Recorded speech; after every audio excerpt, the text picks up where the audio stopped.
Yan, good morning po sa ating lahat. Morning po. Welcome po sa ating bahay sambahan ngayon. At masaya po ba kayo nandito kayo? Kayo po ba ay sabik magpuri sa ating Panginoon? Ayan, amen. Kaya kung kayo po ay handa na, inanyahan ko po ang bawat isa na tumayo. At sabay-sabay po tayo magpuri sa ating Panginoon. Yes, Lord. Lord God, sa umaga pong ito, narito ang inyong mga anak. Narito kami, Lord God, sabik na magpuri sa inyo. Salamat dahil ikaw po ang nagdala sa amin sa bahay-simbahan na ito ng ligtas at may galak sa aming puso. At nawa, Lord God, yung gagawin naming pagkanta, yung pagsayaw namin, yung pagtugtog namin, Lord God, nawa ay lahat ito ay mapupurihan ka. Salamat po ng maraming sa buhay ng bawat isa. At nawa, Lord God, patuloy na ang puso ng bawat isa, ang laman lamang po ay papurihan ka. Sa iyo po namin ibinibigay ang lahat ng papuri, pasasalamat sa araw na ito, sa pangalan ng aming Panginoong Hesus. Amen. Amen. Halika po, samahan niyo po kami, magpuri po tayo sa ating Panginoon.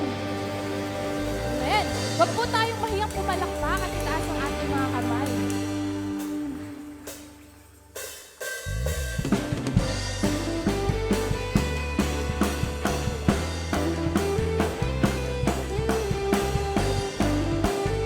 Hallelujah! Ako ay narito hintay. Inaasam-asam presensya mo'y muling maranasan. Ako ay narito doon nananabik na makita, luwalhati ng iyong mukha. Minsan ka po. Ako ay narito ngayon, naghihintay. Inaasam-asam presensya mo'y muling maranasan. Ako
Grabe po, talaga pong tunay na napakasarap po talagang magpuri sa ating Panginoon. Bagamat tayo pinagpapawisan, kakasayaw, nanunuyo ang ating mga labi, kakakanta, pero it is worth it. Dahil alam po natin na nararapat lang ang papuri at pagsamba natin ay para sa Panginoon Jesus lang.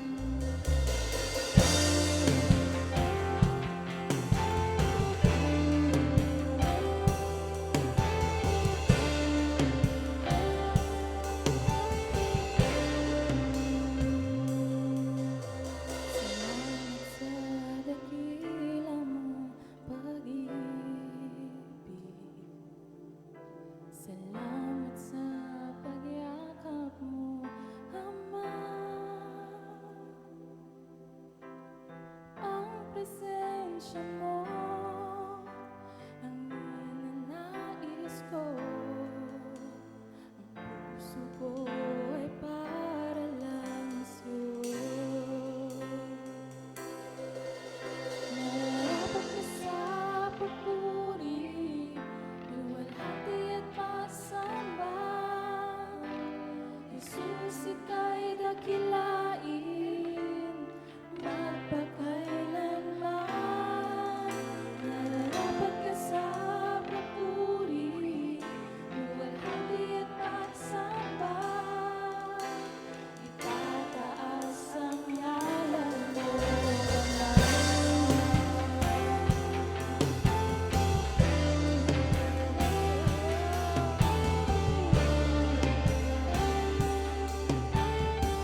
Diyos, that binigyan niyo po yung puso namin ng joy, Lord God, na makapagpuri sa inyo. At salamat, Lord God, sa opportunity na ito. Dahil alam namin, Lord God, ikaw lamang ang nararapat na pagbigyan namin ng lahat ng aming papuri at pasasalamat sa araw na ito. Sa iyo lamang ang pinakamataas na papuri at pasasalamat, Lord God. Sa iyo lamang, Lord. Sa iyo lamang, Lord. Ibinibigay namin ang pinakamataas na papuri, Lord God. Sa iyo lamang. Amen. Amen at amen.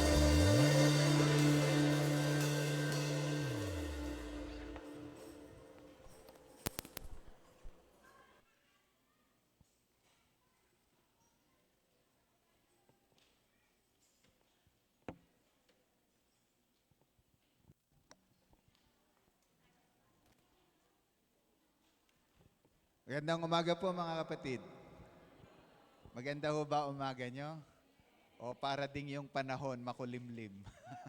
Ngayon nyo nga ho saglit yung katabi nyo. Ayan. So mukha ho bang makulimlim ang mukha? Tsura. Noon hong kami ay bata, mayroon hong kasabihan ang mga magsasaka. Sabi po, habang namamahinga daw po, nag-aayos ng pilapil. So ibig sabihin wala talagang pahinga. Ang atin po, kagalakan po natin na ngayong umaga, meron po tayong tagapagsalita. Yun nga po, habang namamahinga, magtatrabaho din po. No? It's an honor at it's a privilege na mula po sa kalipunan ng IRM Ministries F1, no, ay nagtatayo po siya ng mga leaders. Actually, hindi lang naman po yung speaker natin. Alam niyo ho ba na ang IRM Ministries F1 ay may mga leaders din po from other country. Ano? Kapalaran po natin na ang ating tagapagsalita ngayong umaga sariling atin. Parang di ho kayo masaya. Di ba? So parang habang sila pong mag-anak ay nagbabakasyon, no? Nakiusap po tayo, ininyayahan natin na salita po sa atin ngayong umaga. Kasama po ng ating tagapagsalita ang kanyang may bahay na sariling atin din naman po at ang kanilang anak. So, pakitayo nga si Sister Karen at si Luke, ang kanilang, ayan, of course. Ang totoo, ang ating tagapagsalita ay talagang sariling atin kasi nandito rin po ang kanyang mga magulang. Ayan, sa Tatay Leonides tsaka si Nanay Winda. Huwag ko raw pong i-announce na birthday niya ngayon. Wag niyo na hungkukanin ha. Hindi ko na po i-announce ha. so without much further ado, actually we would like to welcome. Siya po ay nakabase sa UAE.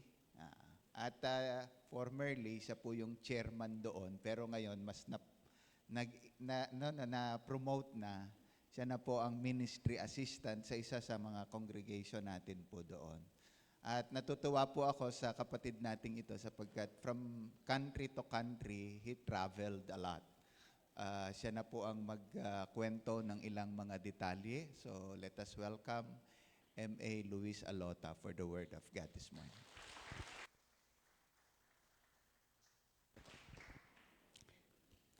Amen. Isang magandang umaga po sa ating lahat, mga kapatid. Muli pa natin palakpakan natin Panginoon ngayong umaga po. No? Tunay po na ang mga pangako ng Diyos po ay hindi po napapako. And ako po ay isa sa mga testimony po niyan kung saan ako po ay ginamit ng Panginoon po mula po dito sa simbahan na ito hanggang sa dako nga po ng UAE. So nung ako po ay naging Kristiyano, just short history lang po. Ako po ay naging Kristiyano nung ako po yung mga high school lang. Unang-una ko pong simbahan at ako po ay na-raise sa simbahan po na ito. Ayan. So ako po talaga ay taga dito.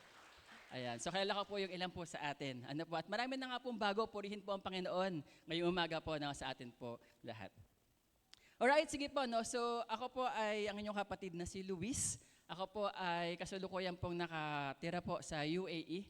At ang UAE po ay merong 7 emirates. Parang mga cities. And 5 po doon ay may churches po tayo. And isa po doon ay ang church ng Ajman.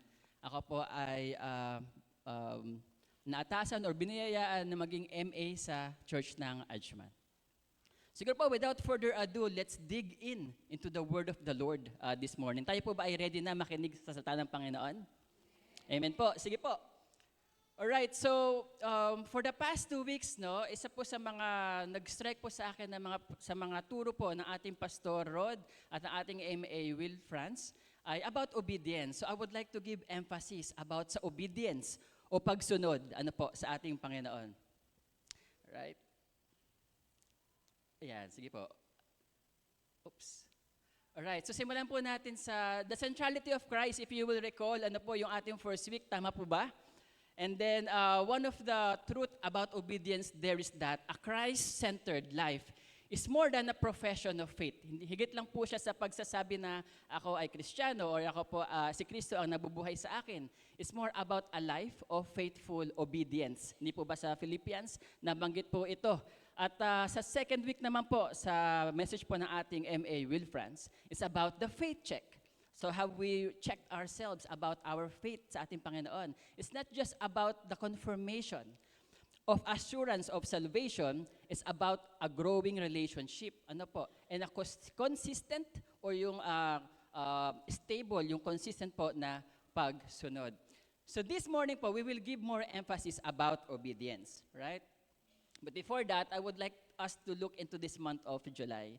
Siguro po, it's just a reality check na tayo po ay nasa mid of the year na. Hindi po ba? Hindi po ba ang bilis ng panahon? Ako po, if I will still recall, no, January, way back December po, nag-vacation po kami. Tapos around March, nagkaroon po ng gera. Ang UAE po ay talagang apektado. Kami po ay nakakita ng mga fireworks. Pero hindi po siya dumalanding. Sa biyaya ng Panginoon, ang UAE po ay may mga interceptors. Sa ere pa lang, nagsasalubungan na po yung mga missiles. At kami po ay secured sa lugar po na iyon. And right now, tayo po ay nasa month of July na po. So when we talk about our obedience, kumusta na po kaya ang ating obedience at the mid of the year? Maybe some of us have set some prayer goals o yung ating mga resolutions. Ano po ba? Hindi po ba sometimes kahit yung ating sariling resolution, it's hard to obey, it's hard to follow, di po ba? So I'm not here to somehow mag-guilty tayo dahil hindi natin na-fulfill yung ating mga resolutions, but it's an encouragement for us that we still have 6 months more and we still have more chance to show our obedience, ang ating pagsunod sa atin pong Panginoon. Okay? Alright, sige po. So now let's dig into more of the specific examples. Nasa introduction pa lang po tayo mga kapatid. Nagbibigay lang po ako ng emphasis about obedience. Sa Old Testament, there is one person that we can remember that is very obedient sa Panginoon. Siya po ay si Abraham. Okay? He left his country ng obedience ay yung sinabi ng Diyos sa kanya, ialay mo yung iyong nag-iisang anak. Ano po? That message, that instruction, the next verse following that, ang sabi po, so Abraham rose early in the morning. So wala pong patumpik-tumpik, sumunod po agad siya. Kung tayo po yun, if we will obey the Lord that we will offer. Nung ako po binabasa to, ako po meron po nag-iisang anak. Ano po? Yung nag-iisa mo na lang na anak, i-offer mo sa Panginoon, he followed, he obeyed completely, without hesitation. He rose up early in the morning. So no argument recorded, no delay mentioned. This is an example of obedience before explanation. Sometimes tayo po, we want to obey if we know what will happen to us. Explain mo muna sa akin, sir, ma'am, kung anong papagawa mo sa akin para alam ko kung susundin ko ta or hindi. But this is an example that without any explanation, Abraham obeyed the Lord. Second po, si Peter naman po, when Jesus said, "Follow me," Peter left his nets immediately.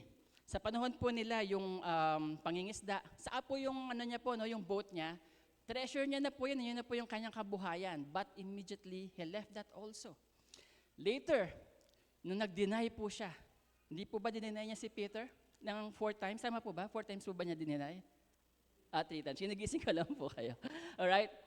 Peter obeyed again. Okay? Obedience is not perfection, mga kapatid. Tulad ni Peter, it doesn't mean that you need to be perfect to fully obey. It is a surrender, after failure, even po tayo ay dumating sa point na tayo nagkamali, we still have a chance to obey the Lord. Amen po ba? Now, let's dig into po, no? Ang ating pong pag-uusapan ay entitled this message, The Blessing of Obedience. Sa pagsunod po, there is a blessing. But you know, sometimes po, no, when we obey, even if there's a blessing, the actual stepping out of faith is the challenge. So we will learn that sa buhay po ni Joshua, and we will find this sa Joshua chapter 1, verses 6 to 9. I would like to request each and everyone to please stand up. Atin pong bigyan ng paggalang ang pagsasalita. Ang salita ng Panginoon ngayong umaga. Sabay-sabay po natin basahin. 1, 2, 3, go. Be strong and courageous, because you will lead these people to inherit the land I swore to their ancestors to give them. Be strong and very courageous. Be careful to obey all the law my servant Moses gave you. Do not turn from it to the right or to the left, that you may be successful wherever you go. Keep this book of the law always on your lips. Meditate on it day and night, so that you may be careful to do everything written in it. Then you will be prosperous and successful. Have I not commanded you? Be strong and courageous. Do not be afraid. Do not be discouraged, for the Lord your God will be with you wherever you go. Tayo po ay manalangin. Panginoon, muli po namin kayong pinupupurihan ngayong pong umaga. Salamat po sa inyo pong presensya. Salamat po, Panginoon, sa paggising sa bawat isa po sa amin sa pagkakataon na as a congregation, we will worship you and we will learn from you. Nawa po ang aming pong pag-aaralan ngayong umaga. Hindi lang po siya maging karunungan, kundi maging pagbabago po sa aming mga buhay, that we will look differently for the next 6 months, how the blessing and the importance, the essence of obeying you. Ito po ang aming panalangin sa ngalan ni Jesus. Amen. Sige po, let's all be seated. Context po muna tayo, no? Sa Book of Joshua, yun po actually, pagpasok po ng verse chapter 1, si Moses po patay na. So wala na po si Moses. Kaya po, kumbaga, si Joshua na now ang maglilid sa mga Israelites. So stepping into Moses' shoes wasn't just about a new job. Hindi po siya yung parang simpleng change of job lang, no? It is actually about following a man who had become the very heartbeat of Israel. Si Moses po yung nag-alis sa kanila sa Egypt, di po ba? So he's a very big person. And just imagine, Joshua will step now as a leader, somehow taking the shoes, a very big shoes, which is from Moses. Ano po ba yung mga ginawa ni Moses? Siya lang naman yung voice that challenge an empire. Siya lang po yung humarap kay Pharaoh, harap-harapan, yung pinakamalakas na pinuno sa panahon na yon sa mundo. No? Hinarap niya na, mag-worship kami, pahintuin mo sa trabaho ang mga Israelites. No? Harap-harapan mo sasabihin yon sa presidente or sino man. No? Pangalawa, the miracle of the Red Sea. Diba? Yung nahati po yung Red Sea so that they can cross. Pangatlo, the face that shone with God's glory. Nung siya po ay na-receive niya yung 10 Commandments, diba? Nagliliwanag siya. And lastly, yung 40 years nakasama niya mga Israelites, siya po yung parang father figure. Kumbaga ngayon, just imagine tayo po, no? We have a senior na sa trabaho o kaya sa company, tapos sasabihin, ikaw na ngayon ang magli-lead. Parang isipin mo, kaya ko ba to? No, malaking shoe ito. Parang baka hindi ako pagtiwalaan ng mga taong pinangungunahan ko. Di ba po ba? Mga ganong mindset. Ganun pa man, Joshua obeyed the Lord. Because this is the command. Be strong and courageous. Maybe it's a very simple command, but in verses 6 to 9, this is repeated 3 times. God said to Joshua, be strong and courageous. Sabi po ng mga scholars, yung 3 times po na pagkakaulit doon, parang ganyan. Yung words naka-bold, naka-underline, highlighted pa. Ganun ka yung emphasis when it talks about being strong and courageous. It was said 3 times. May mga ilan po nagsasabi, kapag 3 times, baka, yung mga scholars before, when they say 3 times, it could mean it calls for response or obedience. Kaya inulit. Kasi kailangan ng pagtugon at pagsunod. No? Sabi po ni N.T. Wright, it presses readers toward decision and action. Sabi po ni Tim Keller, truths we resist, and therefore, we must hear again. Hindi po ba sa may mga anak po sa atin, no, sometimes when we ask them, maghugas ka na, hindi pa susunod yan. Maghugas ka na, pangalawa na, no? Hindi pa rin susunod. Maghugas ka na, sisigaw ka na talaga, may emphasis na, no? Because sometimes, those are the truth that we refuse to listen. Kaya inuulit-ulit, no? The repetition is not just for knowledge. It actually demands a response. Sabi din po ng iba, ng mga theologians, it gives certainty, especially threefold. It carries divine certainty po, no? May mga examples po tayo sa Bible. Sa book of Isaiah, yung mga angels, they sang, they praise God, holy, holy, holy, 3 times. Ano po? Si Samuel, when Samuel was called, nung bata po siya, ginigising po siya, Samuel, tinatawag siya ni Lord, nagigising siya, wala na naman yung tumatawag sa kanya. 3 times din po yon. And ultimately si Peter po, no, he was restored 3 times. After resurrection, di po ba sabi ni Jesus sa kanya, do you love me, Peter? 3 times niya po yung tinanong kay Peter. When something is repeated 3 times, it carries divine weight and finality. This is our proposition ngayong umaga, and this is what we will be claiming, and we will absorb, we will apply sa ating buhay, no? God calls us to be strong and courageous as we walk in obedience to His commands because His promises are sure. His words lead to true prosperity, and His presence goes with us wherever we go. Okay? Ano po ang ating question? What blessings ba? Ano ba yung mga blessings that God has given us if we will obey Him? Okay? So we will have 3 points this morning. So now let's dig in. First point po, the blessing of His promise. Right? The blessing of His promise. What does it mean? Sa context po, sa verse 6, si Joshua po, andun na po sila sa, kumaga tanaw na nila yung promised land, yung Jericho, yung Kanaan. Tanaw na po nila yon, no? Kumbaga, God is telling Joshua, mapapasa inyo itong lugar na ito. Okay? But, be strong and courageous. Simply because yung mismong pag-step out papunta doon is already a challenge. Ano po? Sabi sa verse 6, be strong and courageous because you will lead these people to inherit the land I swore to their ancestors to give them. Andun na po yung promise eh. Kumaga, ikaw lang magpo-fulfill, sabi ni God. Napangako ko na yan sa mga ancestors mo. Kailangan ma-fulfill mo na yan. And sometimes yung pag-fulfill, that is the hard part. No? Joshua is to obey a command that is anchored in a promise already made to the ancestors. He was continuing what God had already established. Yet, the task was heavy. Siguro kung simpleng, okay, tatawarin ko lang yan, okay, nandito na ako sa promised land, maybe that's very simple. But it's not that simple at all, no?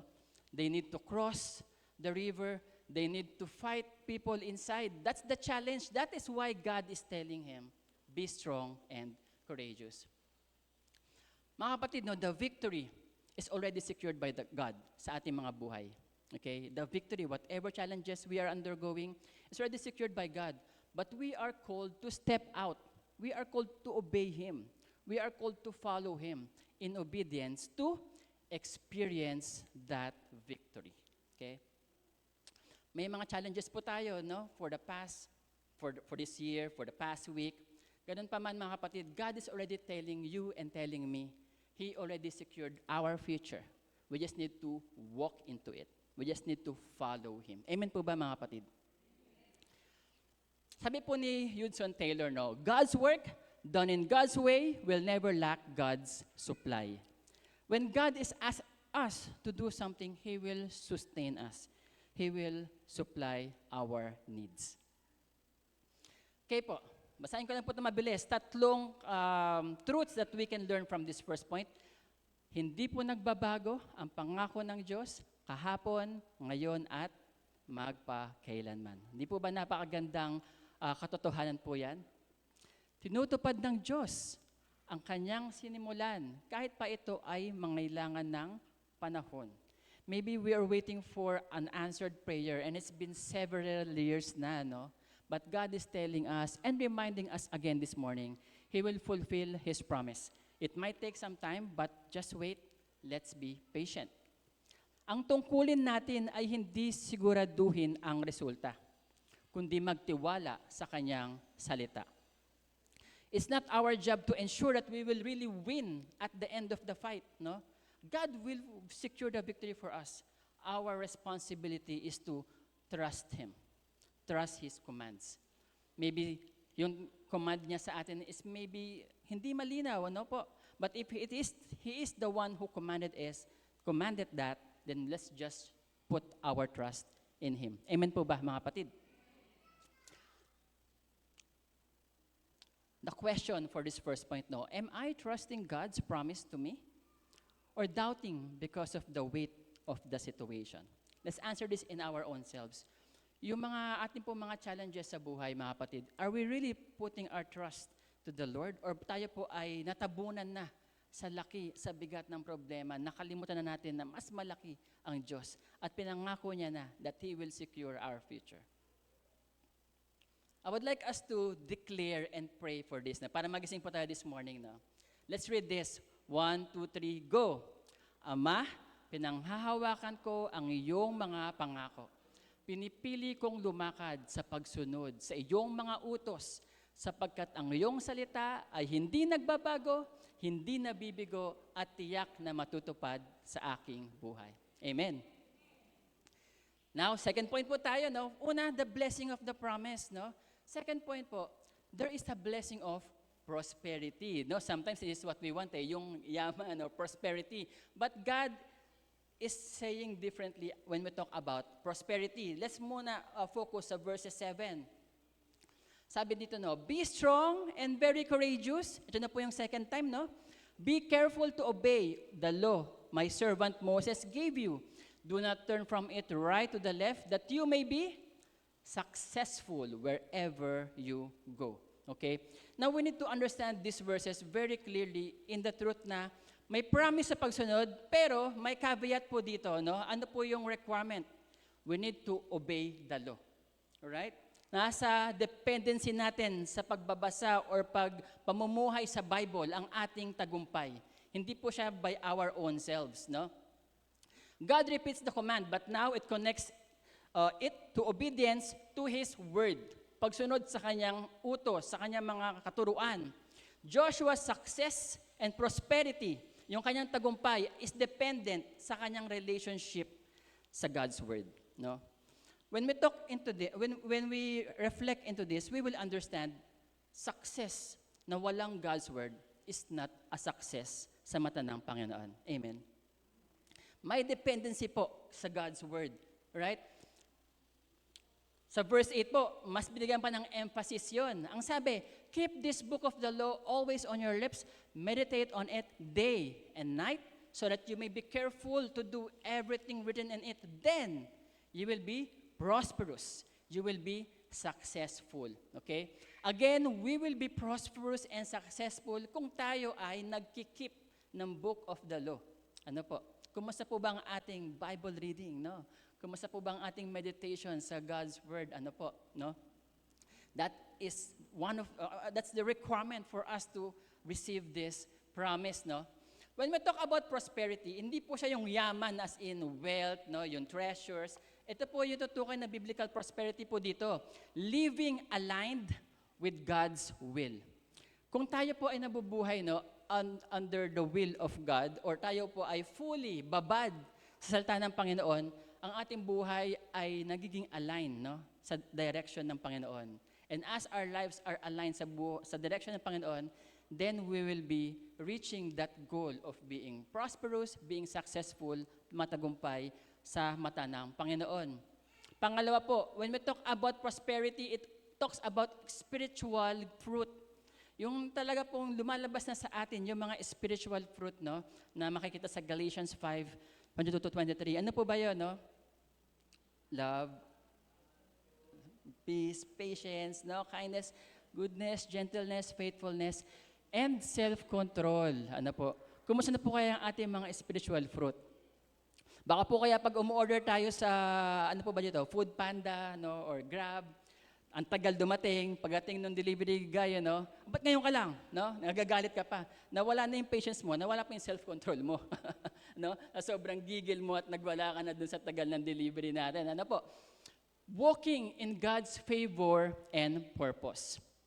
Sa Psalms 1-3, ang buhay po ng tao na rooted sa God's Word, siya po ay nagpo-prosper. Kahit anong kanyang gawin, sabi sa Psalms 1-3, he will prosper in whatever he do.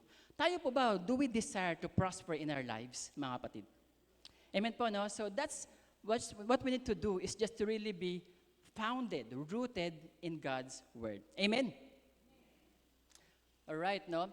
Real success and prosperity is not about results. It's about the consistent obedience to His Word daily. Right? Meron pong sinabi si Charles Spurgeon, a Bible that is falling apart usually belongs to someone who isn't. Ibig sabihin po noon, if you saw someone na yung Bible niya sira-sira na, ibig sabihin, siya yung tao na ang buhay hindi sira-sira. Dahil po siya ay lagi nagbabasa ng Bible. Ano po? Pero ngayon, hindi na siya medyo applicable kasi digital na tayo, no? May mga e-Bible na po, karamihan po sa atin. Ano po? But this just proves that as we are dependent in God's Word, tayo po ay aligned sa Panginoon. Okay po. Ang tunay na pagpapala ay hindi nasusukat sa material na bagay, kundi sa relasyon sa ating Diyos. Oh, sorry. Namalun po ako na mabilis. Ang layo po tinalun ko. Alright. Ito.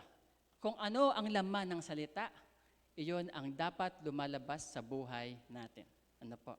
Yung ano po ang God's Word, that's what should be coming out, being seen by people around us sa ating buhay.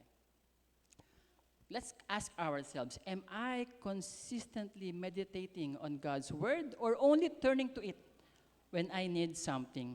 Sometimes po ganun tayo, no? And actually, God is sometimes putting us into the rock bottom para lang makita natin na siya lang ang ating kailangan. No? Let's, whatever the season, regardless kung tayo may challenges, regardless if tayo ay may tagumpay sa buhay, ensure po natin that we are dependent and dwelling into God's Word. Okay po. Muli po natin itong basahin para po tayo muli magising. No? Second point, 1, 2, 3, go! Ama, pipiliin kong sumunod sa iyong salita araw-araw. Sapagkat dito matagpuan ang tunay na kasaganaan at dito ko mararanasan ang iyong pagpapala. Amen. Last point po, mga kapatid. The blessing of His presence. This is one of the beautiful promise that God has said to us, that as we obey Him, His presence is with us. Hindi po siya yung distant God na kapag sinabihan kong pumunta ka dyan, ikaw na kaya mo na yan, no? He said, He will be with us. Ang sabi po sa verse 9, okay? Before I go to verse 9, I'll just show you this picture. Ito po yung nangyari kay Joshua. Kung si Moses po nagkaroon ng paghati ng Red Sea, kay Joshua, God gave miracle sa kanya pong pangunguna. Ang hinati naman po, yung Jordan River. Okay, yung river talagang nahati din po. No? Ang sabi ng Diyos sa kanya, hahatiin ko ang Jordan River so that they will know that I am with you. Sabi ng Diyos. Kaya po sila ay lumakad sa pangunguna po ng ito pong Ark of the Covenant. Hanggat nandun sa gitna o nandun sa nakatapak ang paa nitong mga priest na may buhat ng Ark of the Covenant, walang tubig na dumadaloy. Nung makaalis na po sila at makatawid na sa bayan po ng Jericho or dun sa labas po ng Jericho, pagkaalis ng paa ng mga priest, talagang bumuhos na ulit yung Jordan River. Ano po? So that's one of the miracle po na pinakita ng Diyos sa mga Israelites. Sabi po sa verse 9, no, sabi ni God kay Joshua, have I not commanded you? Yung verses 6 to 9 po, parang monologue lang po siya if you will read that. Wala po doon yung sinabi kung ano yung response ni Joshua. Pero inulit ni God 3 times. Sa Tagalog po parang ganito, no? Hindi ba kakasabi ko lang sa'yo? Have I not commanded you? Be strong and courageous. Ni-remind niya, no? 3 times. Do not be afraid. Do not be discouraged. For the Lord your God will be with you wherever you go. Di po ba napakagandang promise po ng Panginoon na ito kay Joshua? And this promise also we could claim sa ating mga buhay. Joshua will face battles, uncertainty, opposition, fear, could be, no? Maybe fear, maybe discouragement. Yet, God assures him not just provision, not just success, but the highest blessing, God's very presence will go with him. The real blessing in obedience isn't just the promise or the success, it is knowing God is with us. And that's enough, no matter the challenge. Amen po ba mga kapatid, no? Ano man paglalabanan natin, ano man yung makaharapin natin, if we know that God is with us, mawawala lahat ng fear natin, no? Lord God, you will be with me naman in this fight, no? I know I will be safe. Ano po? Sabi ni Moses kay God nung panahon ni Moses, kung hindi mo kami sasamahan, wag mo na kami paalisin sa Egypt. Sabi niya gano'n, no? God's presence is our highest blessing as we obey the Lord. Sabi po ni Corrie ten Boom, maybe you have heard Corrie ten Boom. Isa po siya sa mga German na nagtago ng mga Jews or Israelites sa panahon po ng Holocaust. And she made a book. Isa sa mga sinabi niya is, never be afraid to trust an unknown future to unknown God. No, maybe we don't know the future, but we know God. Ano po? So we will trust God. Amen po. Okay. Ang presensya ng Diyos ang nag-aalis ng kapangyarihan ng takot. Hindi tayo kailanman nag-iisa. Kasama natin ang Diyos. Maybe right now you're undergoing a challenge, mga kapatid, no? And maybe you felt that you are alone in this battle. Nag-iisa ka na lang. Yung mga mahal mo sa buhay, they're not with you. Parang ang laki ng challenge. But God is reminding us this morning, hindi ka nag-iisa sa laban mo ngayon. Amen po. Ang kanyang presensya, ang ating pinakadakilang lakas at katiyakan.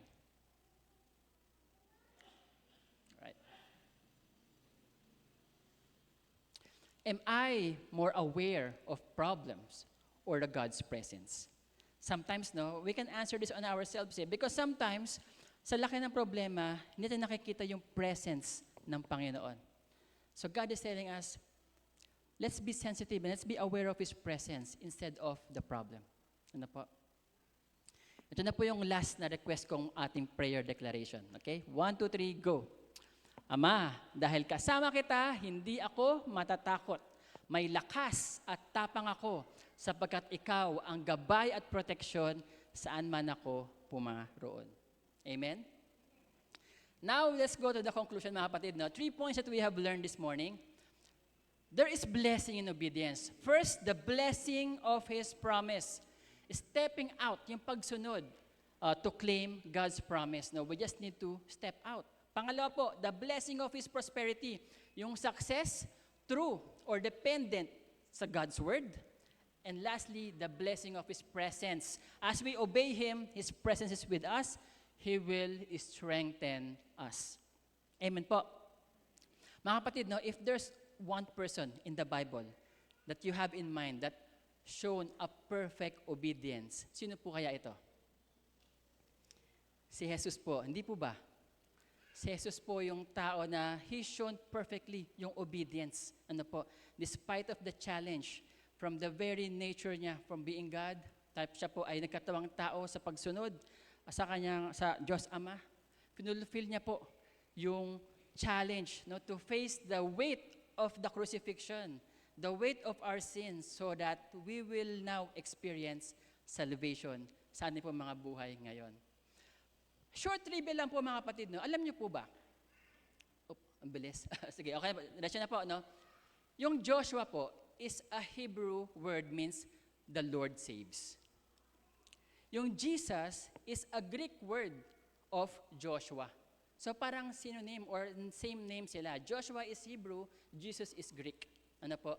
And sa pagsunod ni Jesus, there is also parallelism. 3 times po siya nag-pray sa Garden of Gethsemane. Naalala niyo po yun? Ang sabi po sa Matthew 26:36 to 44, Jesus in the Garden of Gethsemane prayed 3 times. Ano po yung pinag-pray niya? Lord, Father, if you can remove this cup away from me, but not my will, but your will be done. 3 times niya pong pinag-pray yun, same prayer. na nasusulat po sa Bible. It just gives emphasis, no, na talagang may meaning yung 3 times na pag-repeat. However, ito po ay nagpapakita ng completion dahil we don't know ano yung sinabi ni God Father sa kanya, na po. But we are sure that He perfected obedience, ano po, and He shown strength and courage to fulfill that enormous task of dying on the cross for our sins. And that is the true obedience that we are now treasuring. Amen po mga kapatid. Kung meron po man sa atin na hindi pa talaga fully napag-surrender ng buhay sa Panginoon, no? God wants you to prosper. God wants you to receive that presence, His presence with you. We just need to really surrender your life sa Kanya. Ano po? My last message po ngayong umaga, maybe this week, no? Let's have a practical application. Ang iyong pagsunod sa salita ng Diyos, ang susi sa pagpapala. Huwag kang matakot dahil sigurado kang kasama mo siya sa bawat hakbang. Be strong and courageous. There is blessing in obedience. And that concludes our message this morning, my brothers and sisters. To God be the glory po, mga kapatid.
Run this race, I will serve all I do till I see your face. I see the cross before me, so I'll keep on pressing on. God is calling, so I won't look back. His word is keeping me on the track to Jesus. To Jesus. To Jesus. I will fight this fight. I will run this race. I will serve you, Lord, in all I do till I see your face. I will fight this fight. I will run this race. I will serve you, Lord, in all I do till I see your face. I see the cross before me, so I'll keep on pressing on. God is calling, so I won't look back. His word is keeping me on the track to Jesus. To Jesus. To Jesus. To Jesus. Oh, I will fight this fight. I will run this race. I will serve you, Lord, in all I do till I see your face.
Sound. Mga kapatid, tayo po idarako sa ating pong tithes and offering. And hayaan niyo pong basahin ko muna itong verse sa ang isang pong talata sa banal na kasulatan ng ating Panginoon. Sabi po dito, ang bawat isa sa inyo, 2 Corinthians chapter 9 verse 7. Sabi po dito, ang bawat isa sa inyo ay magbigay ng ayon sa sariling kapasyahan nang walang pag-aatubili at hindi sa pilitan. Dahil mahal ng Diyos ang mga nagbibigay ng may kagalakan. Kanina po nabanggit is yung about sa blessing of prosperity, ano po, and marahil familiar po kayo dun sa mga prosperity gospel, ano po, na tinuturo po nila na kapag nagbigay daw po tayo, obligadong ibalik yun ng ating Panginoon. And wala pong ganun nakasulat sa Biblia. And kung ganun pa rin po yung mindset natin na, Lord, magbibigay ako, obligado kang ibalik mo to sa akin. Hindi po ganun. Baguhin na po natin yung ganung pag-iisip na, Lord, magbibigay ako, hindi para i-bless mo ako, kundi kaya ako nakapagbibigay dahil nauna mo akong pinagpala. And ganun po ang isipin natin.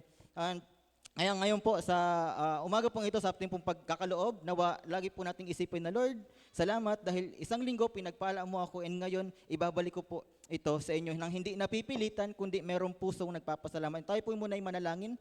Aming Diyos, aming Ama, maraming salamat po sa mga pagpapahala, Panginoon, hindi lamang financially, kundi hindi lamang materially, kundi, Lord God, sa pag-iingat physically, sa pag-iingat sa karamdaman, sa mga kagalingan, Panginoon, sa kapayapaan, sa karunungan, Lord, sa kalakasan, lahat ng pagpapahala, Panginoon, na una mong ibinigay. Kaya ngayon, Panginoon, bilang tugon, bilang pagpapakita ng aming pagsamba, narito, Panginoon, ang aming mga puso, Panginoon, bigyan mo kami ng puso na nagtatapat, Panginoon, at merong kagalakan sa aming pong pagkakaloob sa iyo. Maraming salamat po, Panginoon, po aming dalangin sa pangalan ni Jesus. Amen.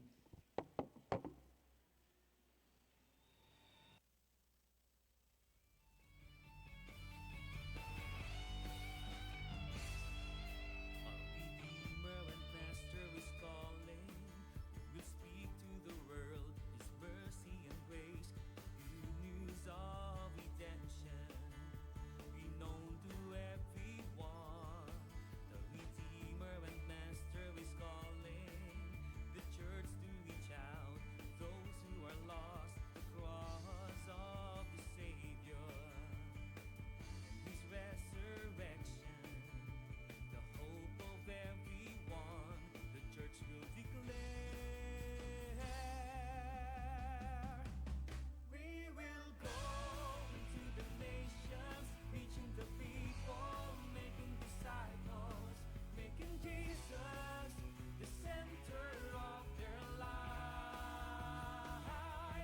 We will go to the world, we will go for the Lord, proclaiming His word for the glory of our Savior. We will go, a Redeemer and Master.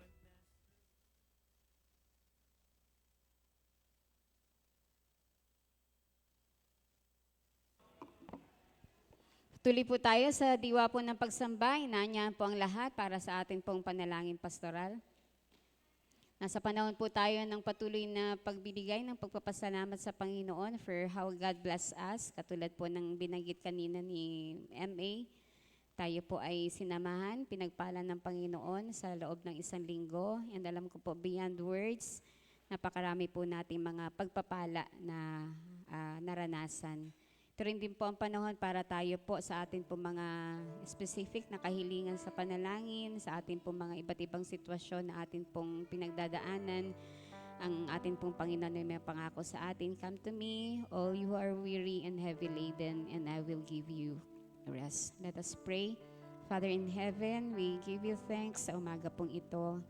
Ikaw na aming Ama na puspos ng biyaya at pagpapala, pagmamahal sa bawat isa po sa amin. We give you thanks sa lahat po, Panginoon, ng mga blessing. Not just blessing, kundi maging mga challenges na pinayagan mo pong maranasan po namin for us, Panginoon, upang ma-realize namin na ikaw lamang po talaga ang aming pong kailangan. Papasalamat po kami, Panginoon, sa buong isang linggo ng ipong pagsama.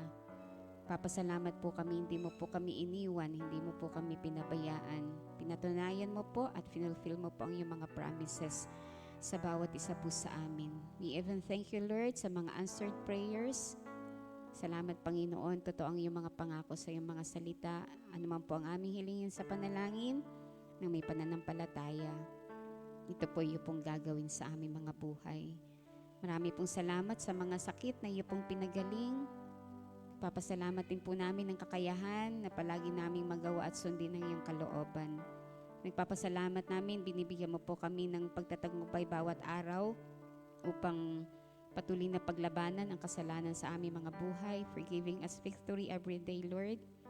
Nagpapasalamat po kami at sa napakarami pa pong mga biyaya at pagpapala na hindi po namin kayang isa-isahin sa iyo, pero from the bottom of our hearts, Panginoon, nais po namin sabihin sa iyo ngayong umaga, maraming salamat po. Totoo po na napakabuti mo po sa buhay ng bawat isa sa amin.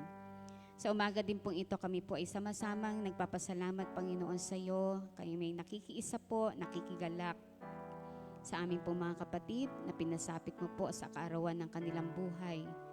Salamat, Panginoon, sapagkat ikaw ang Diyos na sumama po sa kanila noong nakaraang taon. At ang aming panalangin, ang iyong pong patuloy na pagsama, ang iyong pong patuloy, Panginoon, na pagpapala, ang patuloy, Panginoon, na kakayahan na paglingkuran ka, mahalin at sundin ka sa kanilang mga buhay. Ang iyong patuloy mo pong ipagkaloob sa kanila, Panginoon. Nakikigalak din po kami, aming Diyos, sa mga kapatid po namin na yun din pong pinasapit sa anibersaryo ng kanilang kasal. Totoo po, Panginoon, na katulad ng sabi po na yung mga salita, ikaw ang nagbibuild ng house. At maliban na ikaw po ang gumawa, the workers labor in vain. Dalangin po namin, patuloy mo pong pagpalain ang kanila pong pagsasama bilang mag-asawa. At loobin mo po na palagi nilang pagpasyahan, ikaw ang maging sentro ng kanilang buhay mag-asawa. At tulungan mo po that their marriage life, Lord, ay maging blessing din po sa iba pong mga tao. Maka-influence din po sila sa kanila pong mga couple na katulad po nila, Panginoon. At hayaan mo po, Panginoon, na ang pagpapala mo po ang patuloy po nilang maranasan sa kanilang mga buhay.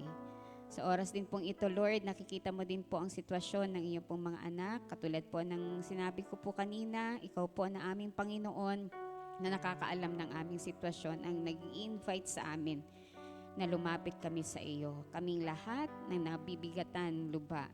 At ang pangako mo po, Panginoon, kami po'y bibigyan mo ng kapahingahan. Hayaan mo po sa umagang ito, Panginoon, sa lahat ng suliranin, sa lahat ng pinagdadaan ng mga problema sa buhay ng iyong mga anak. Panginoon, tanggapin po nila ang pangako mo pong kapahingahan. Bigyan mo po sila ng assurance sa umaga pong ito, na ikaw na aming Diyos Ama na mapagmahal, ang patuloy na kakalinga sa bawat isa, magbibigay ng kagalakan, magbibigay ng kapayapaan na kanila pong ninanais. Panginoon, sa umaga din pong ito, patuloy naming pinagpapala ang aming bansa, ang aming Pangulo, pinagpapala din po namin ang aming Barangay San Pedro, ang aming kapitan at lahat po ng mga nangangasiwa sa aming barangay. Pagharian mo po, Panginoon, ang aming bansa. Pagharian mo po, Panginoon, ang aming barangay. Mangyari ang iyong kalooban sa aming bansa, sa aming barangay, kung papaano po ito nangyayari sa langit. Aming Diyos, ang lahat po ng ito ay patuloy po naming ipinagkakatiwala sa iyo. At lagi-lagi aming pinangahawakan kung paano ang iyong bugtong na anak hindi mo ipinagkait sa amin. Gaano pa kaya ang aming mga pangangailangan. And with this, Lord, ibinabalik po namin sa iyo ang pinakamataas na pagpupuri at pagpapasalamat sa tanging pangalan lamang po ng aming Panginoong Hesus. Amen.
Opo, Ama, yun ang patuloy naming sasabihin, di kami magsasawang sabihin, di kami mapapagod sabihin, tanging sa iyo, para sa iyo, at sa iyo lamang po talaga ang kalwalatian, karangalan, papuri at pagsamba.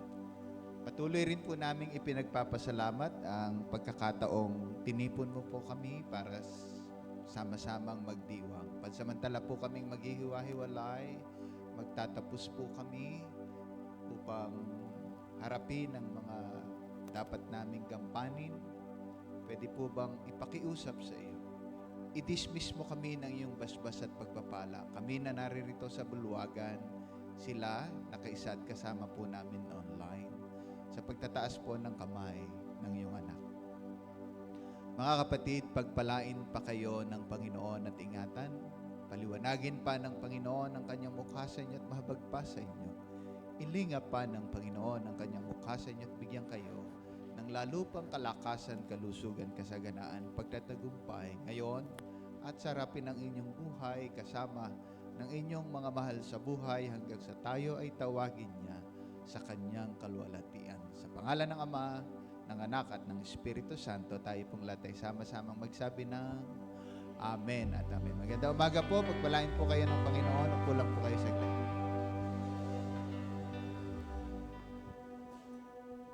Again, good morning po sa bawat isa. Wala pong naibigay na pangalan sa akin para sa mga first time pong naka-attend. Pero meron po ba? Baka may nakaligtaan po kami. Meron po ba? May mga katabi po ba kayong bago dyan? Ayan, taas ang kamay para po ma-welcome po natin. Ayan, pero kung wala po, ayan, magpapatuloy po tayo sa ating announcement. Magkakaroon po ng fun run ng ating distrito, kaya ina-encourage po na masuportahan po natin ang gawain ng ating distrito. At ito po ay may team na Race for Grace. Ito po ay nagkakahalaga ng 250 pesos. Ito po ay para sa t-shirt, number badge, at water bottle. At ito naman po ay sa September 19 pa naman po. Ito po ay Saturday. Again, September 19 pa naman yan. Kaya po, sa buong detalye, sa iba pa pong mga details po patungkol po dyan sa fun run, i-forward na lang po sa presidente po ng bawat kapisanan para per kapisanan na lang po ang pag-announce po ng iba pa pong detalye. Ayan. And para naman po sa ating local church, ayan ang ating one-day salary offering. Ito po ay sa August 2 or sa first Sunday po ng August. Ayan, ang pagkakaroon po natin ng trabaho, pagkakaroon po natin ng hanap buhay, ng baon sa araw-araw, is a blessing po. Amen po. Ayan, kaya ito po, ang ating one-day salary offering po, is a way po para magbalik pa salamat sa ating Panginoon na kung saan ay i-offer po natin ang ating one-day baon, ang ating one-day kita, one-day sahod. Ayan, again, yan pa naman po ay sa August 2, 2026 po. Ayan, ayun lang po, sa mga ZOE participants po na nandito, sa mga youth po, kung kayo po ay umattend po ng first service, ina-encourage po na, or hinihilingan po, na bumalik po kayo after second service kasi tayo po ay may short fellowship. Again, para po iyon sa mga ZOE youth participants. Ayan, and ang ating pledge po, ayan, nangangalahati, lagpas kalahati na po tayo.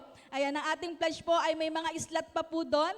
Ganyan naman po ay 1 year naman po na iipunin natin kung ano po yung naipangako natin dyan sa mga nakalistang amount po dyan sa labas. Sa mga hindi pa po nakakapirma or gustong interesado, ayan, pakasilip na lang po sa labas po. Yung tarpaulin po dyan, may mga amount po dyan na kung saan ay pipili ka po para maging pledge po natin para sa isang taon. Ayun lang po. God bless po sa bawat isa. Bago po tayo umuwi, kamayan, ngitian, at batiin muna po natin ang ating mga kapatid. God bless po.